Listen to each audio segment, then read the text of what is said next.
Hello, everybody. Welcome to Tea with Amber. I'm so happy to see you. Let me just fix a little thing here, and we're all set. Ah, I'm happy you're here.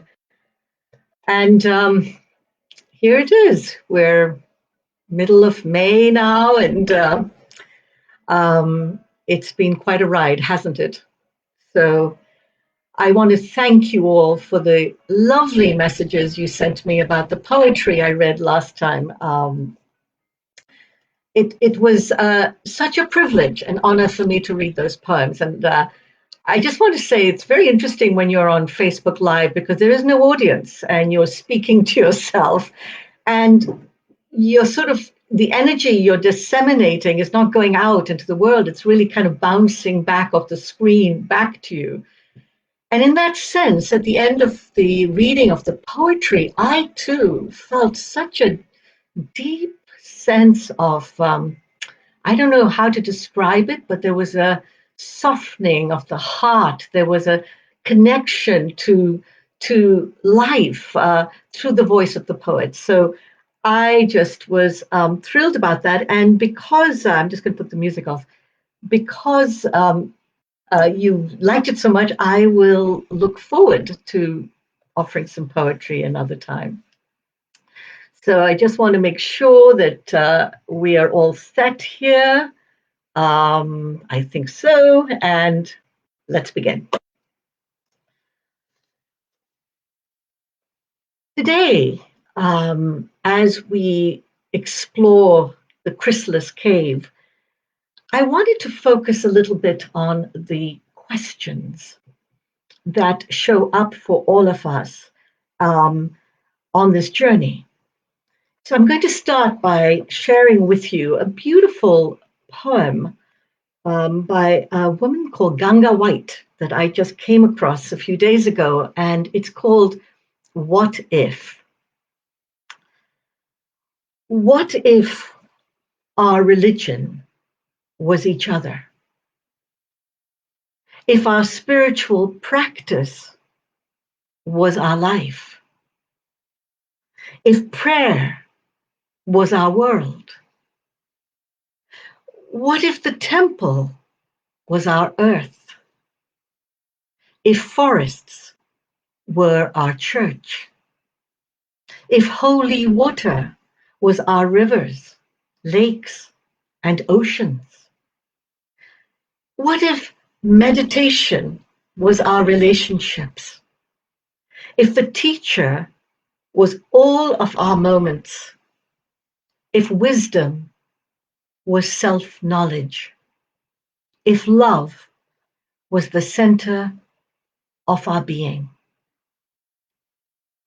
What if? What if we were to see this time as we step into this chrysalis cave, this liminal time, as one of a door that's opening to a new story, a new worldview, a new possibility? What if we were to experience this time as we enter the cave, knowing that there are many treasures that we are seeking that are already here? What if, as the old story dies in our lives, somewhere something incredible is waiting to be known? Blaise Pascal, the French philosopher, had said that. What if, in this time, we are discovering something about ourselves, about being kinder, more authentic, more ourselves, showing up in our absolute, brilliant, beautiful self because we are in the cave? What if that which has been hidden is coming into our collective consciousness for our healing? What if? What if is the perfect question to ask when you are in that place between two stories. when life has literally shaken itself up.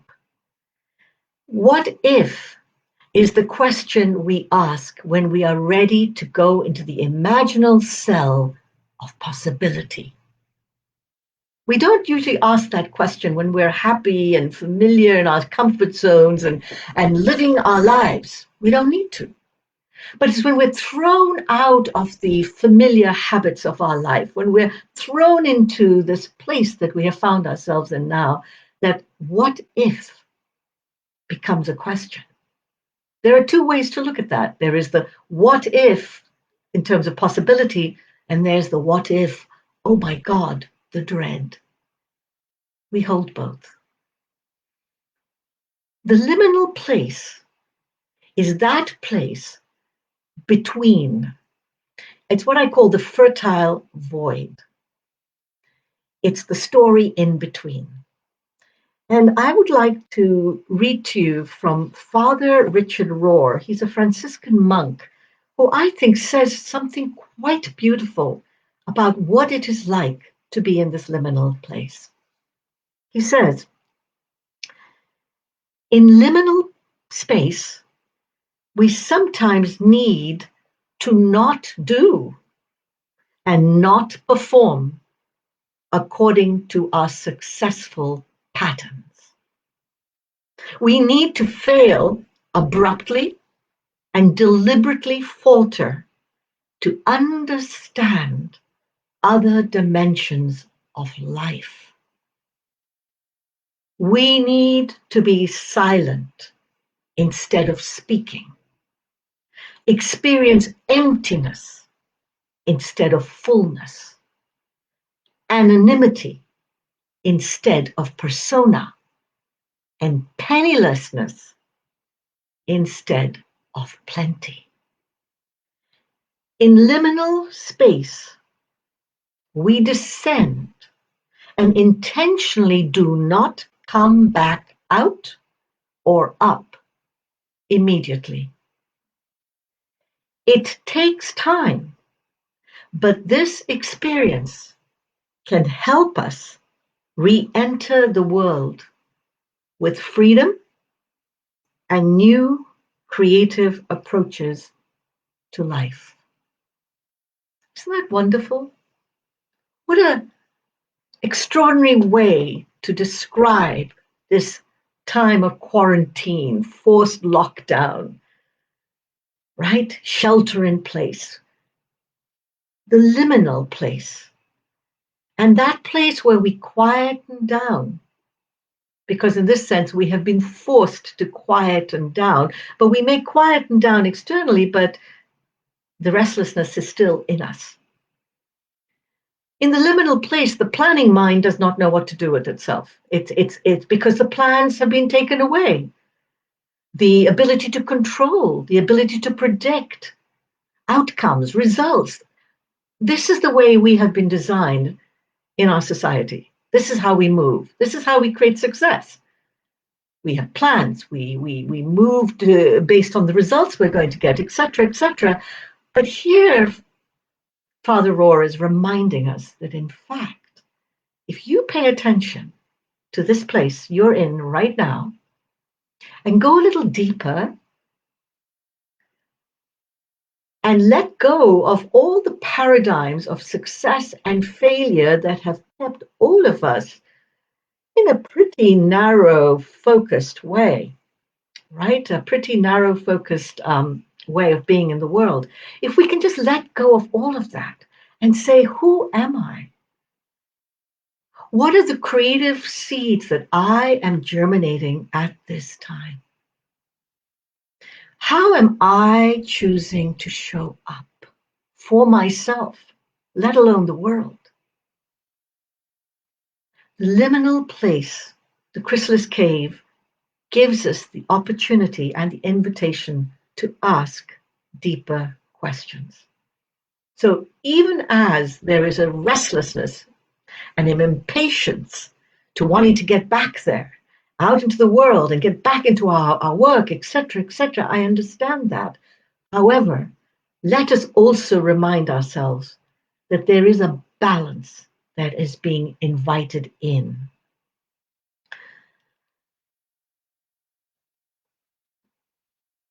The agenda of the liminal place is that of letting go. We've talked about the perfect metaphor for this time: the caterpillar, the chrysalis, and the butterfly. The liminal place we find ourselves in, the agenda is about letting go. Letting go. It is about releasing the old story, that from which you came, of letting go of the habits that you had cultivated, which perhaps may not work now. It's about dying.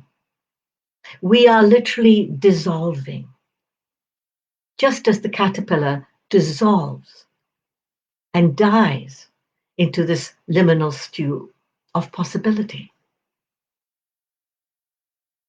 So in our dying, we are discovering that question. What if I was to return to the world in a new way?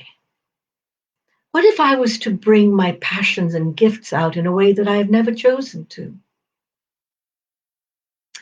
What if I drop the expectations that I have carried? Expectations that have never been mine, but the expectations of others. What if, in this time, I could explore this realm that is seeking to come through? The liminal place also is a place of anguish, grief, pain, sorrow. It's not easy giving up that which you held as familiar and secure and stable. It's not. Human beings were not designed for that. We're always constantly looking for shelter, for a rock to stand on, for our anchors. So during this time, a lot of grief is coming up. A lot of fear is coming up and panic. So the greatest, I think, most challenging invitation for this time, for all of us, is how do we embrace the paradox? How do we hold both fear and joy in the same space? There's a beautiful quote by a man called David Abrams. I love what he said. He said, this time of embracing the paradox is how do you live in luminous beauty in the midst of shuddering terror? How do you live in luminous beauty in the midst of shuddering terror? Last week was a particularly terrifying week. I felt it. We all felt it. There was this tsunami of conspiracy theories going on social media, on the news, everywhere you turned, there it was. And I noticed that even in the world I live in, there was fear coming in. My friends were talking about it. There was a heaviness. There was a fear that we were entering into a time that was going to be profoundly challenging, difficult, tragic. And so the question was not to deny that, because how do we know what the future holds for us? Is it a future of totalitarianism? Is it a future of compassion? We don't know. However, the challenge is not to deny the fear and not to deny the joy as they're happening at the same time. Embracing the paradox, when we live in a very dual system where it's a very black and white, night and day, good and evil, we shuttle back between these two opposing forces. Now, in this liminal place, I sense that the challenge for all of us is how do we hold both? So I went last week. When I enter into those places of fear, panic, worry, I take myself to the only sanctuary I know of. And luckily, I live here in a beautiful, beautiful natural spot I take myself down to the river's edge. There's a lovely river near me. I make my way down the meadow, I walk through the forest, and I arrive at a rock. And I sit on that rock and I sing to the river. And as I sing to the river, I notice that I am getting the fear is beginning to move through, that the water of the river is holding me, that the trees, the wind, the breezes are holding me. Nature has the most extraordinary harmonious design. So I have found for me, I have to leave behind the world of society. I have to leave behind television, social media. I have to walk away because it is constantly clamoring for attention. And it infects us with a virus that, as I've said before, is in many ways worse than the pandemic, the virus of fear. But again, the question is, how do we hold both? Wise ones that I have read have said there are three ways to hold both. One is simply to observe, not to deny the fear, not to run away from it, to observe it. It's the befriending the snake that I talked about in my last episode. It's how do you meet that fear and connect with it rather than denying it or running away from it. The second is to have profound compassion for yourself in that fear, a tenderness towards you because you're going through this pain. And the third is to be grateful for this experience. I know it's hard, because who wants that? However, gratitude is one of the most powerful things we have in our toolkit, our human toolkit. Grateful for the experience, because through the gratitude, through the compassion, through the observation, we begin to transform. We begin to transform that fear. They say that it is not so much about denying the fear, but integrating both.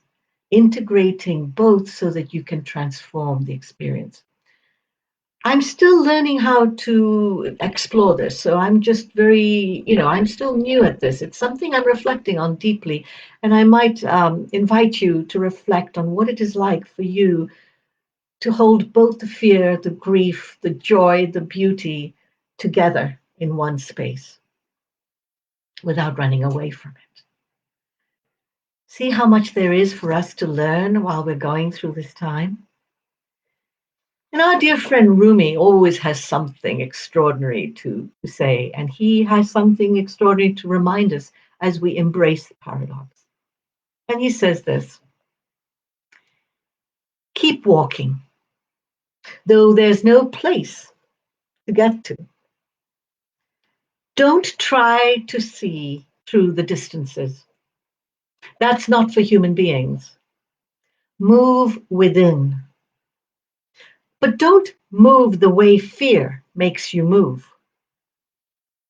Today, like every other day, we wake up empty and frightened. Don't open the door to the study and begin reading. Take down a musical instrument. Let the beauty we love be what we do. There are hundreds of ways to kneel and kiss the ground. So, in that beautiful tribute to fear and beauty, Rumi reminds us that we can hold them both and to pick up that instrument and to celebrate the beauty we love to be what we do.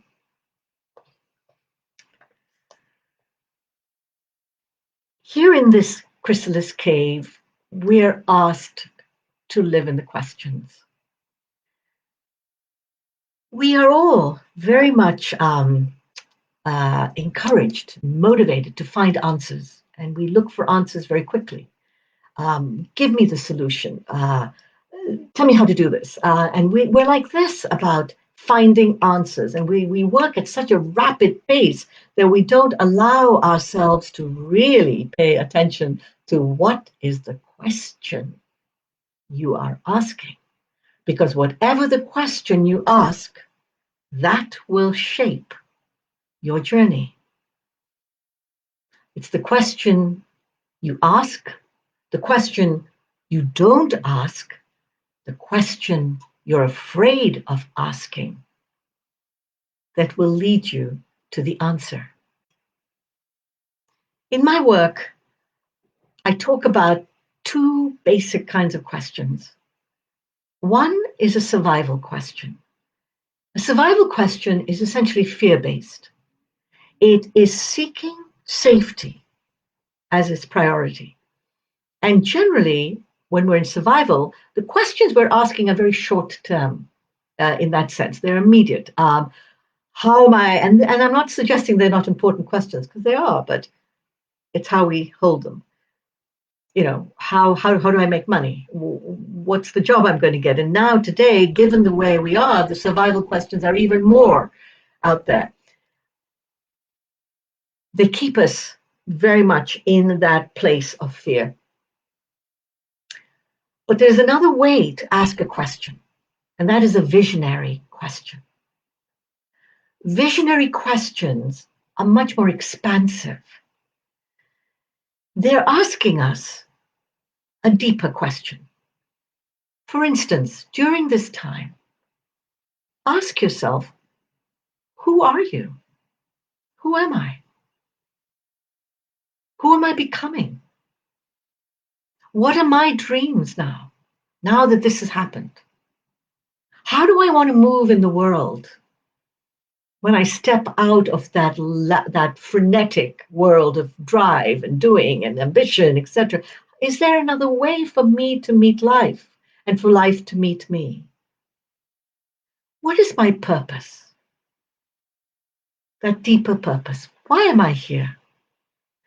Visionary questions are questions based on possibility, and they lead us and guide us into that realm of beginning to see beyond the immediate, beginning to see beyond the coping and the problem solving, and beginning to see the realm of imagination, possibility, the dreams we have for ourselves.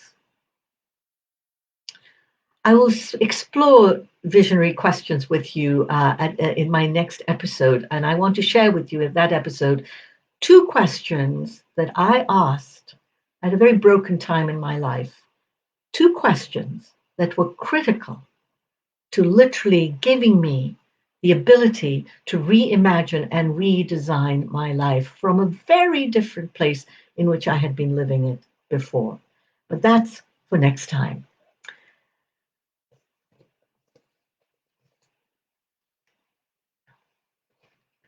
So